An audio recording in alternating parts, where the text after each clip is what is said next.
안녕하세요, 정 대표입니다. 오늘은 서울 광진구의 단독주택이 공매로 나온 사건을 같이 한번 알아보고자 합니다.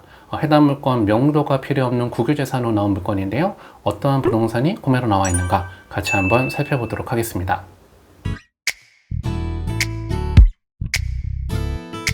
먼저 물건에 대한 정보를 같이 보시면 공매관리번호 2024-050-371-319번 사건입니다.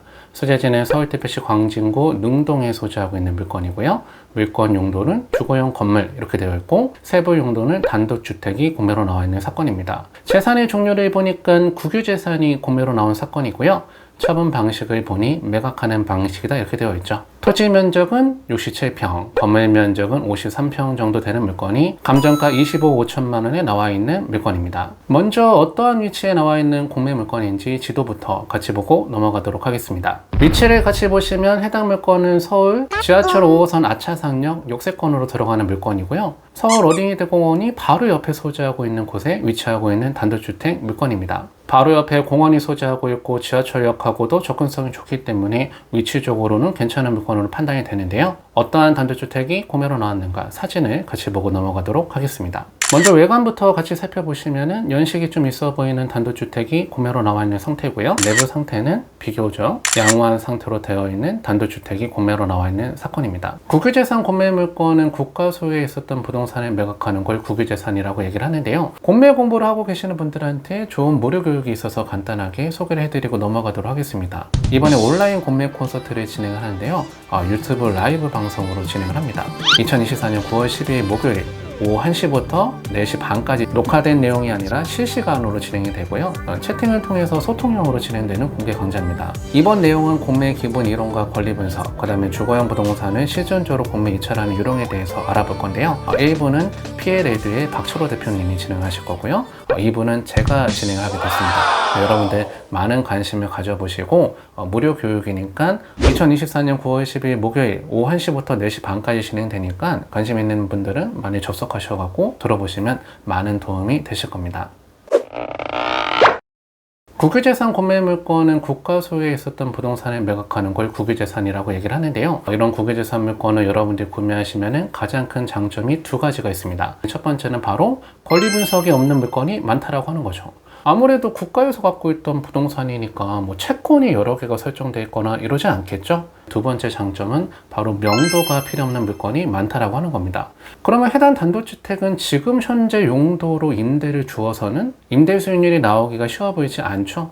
그렇다면 그 다음에 살펴봐야 되는 게 이 물건을 철거를 하고 신축을 했을 땐 과연 사업성이 나오는가 안 나오는가 이 부분을 같이 살펴봐야 됩니다. 최근에 8월 8일 부동산 대책이 나왔는데요. 그 내용 중에서 흥미로운 내용 중에 하나가 지금 현재 서울은 아파트 시장과 비아파트 시장의 불균형이 심하게 초래되고 있는 상황이다. 특히나 다세대 빌라에 대한 거래가 실종되고 있는 그런 상태고 아무래도 건축업자들 입장에서는 분양이 안 되다 보니까 다세대 빌라를 건축하고 있지를 않는다라고 하는 거죠. 이러한 불균형을 해소하고자 서울에서는 앞으로 다세대 빌라를 신축하게 된다라고 하면은 LH에서 무제한 매입을 해주겠다 이러한 내용의 대책이 진행 중에 있습니다. 심지어 LH에는 관련된 부서를 지금 신설하고 있을 정도로 앞으로 서울에서 신축되는 다세대 빌라를 많이 매입한다라고 하는데요. 사실 이 사업은 예전부터 있었던 사업입니다. 그런데 그러한 사업을 이번에 대대적으로 예산을 편성해서 많이 매입을 하겠다라고 하는 내용이죠. 근데 여기서 굉장히 중요한 포인트 중에 하나가 무제한 매입을 해준다라고 해서 모든 다세대 빌라를 매입할 거냐. 그동안 LH에서 신축 건물을 매입해서 임대했던 물건들은 거의 대부분이 역세권으로 들어가는 물건 위주로 매입을 했다. LH에서 임대 물건을 공급한다라고 하더라도 그 위치가 안 좋고 교통이 편리하지 않다라고 하면은 아무래도 임차인이 들어오진 않겠죠. 그렇기 때문에 LH에서 신축 매입하는 가장 첫 번째 조건이 바로 뭐냐면은 역세권이어야 된다라고 하는 내용입니다. 해당 물건은 역세권으로 들어가는 물건이기 때문에 앞으로 LH에서 무제한 매입을 해준다라고 하면은 다세대 빌라를 신축해서 LH한테 매각하는 그런 방법의 투자도 한번 생각해 볼 수가 있겠는데요. 이러한 오래된 단독주택을 신축하기 위해서는 토지가 어떠한 용도로 들어가는지가 굉장히 중요하겠죠. 해당 물건의 토지 이용 계획원을 같이 보고 넘어가도록 하겠습니다. 토지 이용 계획원을 같이 살펴보면은 이 지역은 도시 지역으로 들어가고요. 그 다음에 한 가지 아쉬운 게 제1종 일반 주거 지역이다 이렇게 되어 있네요. 적용받을 수가 있는 용적률이 다소 낮다라고 하는 게 한 가지 단점이라고 볼 수가 있겠고요. 그 외에 나머지 부분에서는 해당 물건 건축하는 데 있어서는 다른 제한 사항이 보이지는 않는데요. 여기서 굉장히 중요한 부분 중에 하나가 바로 뭐냐면은 해당 건물이 올라가 있는 부지가 도로를 남쪽에 끼고 있는 땅이라고 하는 게 두 번째 중요한 포인트입니다. 우리가 주거 지역에다가 건물을 신축하고자 했을 때는 일조권 사선 제한에 대한 거를 생각하고 물건을 사셔야 됩니다. 일조권 사선 제한이라고 하는 거는 해가 정 남방향에 떠 있을 때 그림자가 어디로 떨어지는지 보는 거를 일조권 사선 제한이라고 얘기를 하는데요. 해당 물건 바로 앞에 있는 필지는 건물을 신축하게 됐을 때 해가 정 남방향에 있다라고 하면은 그림자가 어디로 떨어지겠습니까? 바로 남의 땅이 아니라 도로로 떨어지는 물건이 될 수가 있겠죠. 그렇기 때문에 저 앞에 필지는 용적률을 다 인정받을 수가 있겠지만 해당 공매 물건에 나와 있는 필지는 나중에 건축물을 짓게 됐을 때 해가 정 남방향에 있게 된다라고 하면은 그림자가 어디로 떨어지겠습니까? 바로 도로로 떨어지는 게 아니라 남의 땅에 그림자가 떨어지겠죠. 그렇기 때문에 일조권에 대한 침해를 하는 겁니다. 그러면 나중에 용적률을 전부 다 인정받지 못하고 건물을 짓는 일이 생길 수도 있습니다. 건물을 지을 때 네모 반듯하게 지을 수가 있는 게 아니라 건물을 사선으로 잘라서 지어야 된다고 하는 내용이죠. 그래서 여러분들이 주거지역에다가 건물을 신축할 용도로 단독주택 부지를 하나 사실 때는 일조권 사선 제한에 대한 내용을 반드시 확인하고 구매하셔야지 손해가 생기지를 않습니다. 그 다음에 중요한 게 평균 땅값이 중요하겠죠?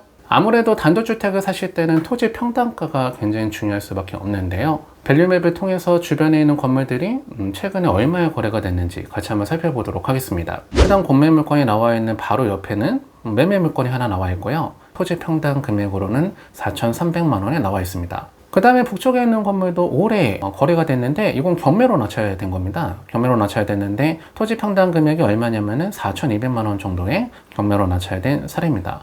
그 다음에 2022년도, 2023년도에 각각 3,700만 원, 3,500만 원에 거래가 된 사례가 있네요. 그렇다면 지금 현재 공매로 나와 있는 감정가 정도라고 하면 토지가 67평이기 때문에 약 토지 평당 3,800만 원 정도 수준에 나와 있는 물건입니다. 그러면 주변의 매매 시세나 최근에 경매로 낮춰야 됐던 가격보다는 좀 저렴하게 나와 있는데요. 다만 토지 평당 4,300만 원에 나와 있는 건물은 이 건물입니다. 매매로 나와 있는 물건이고요.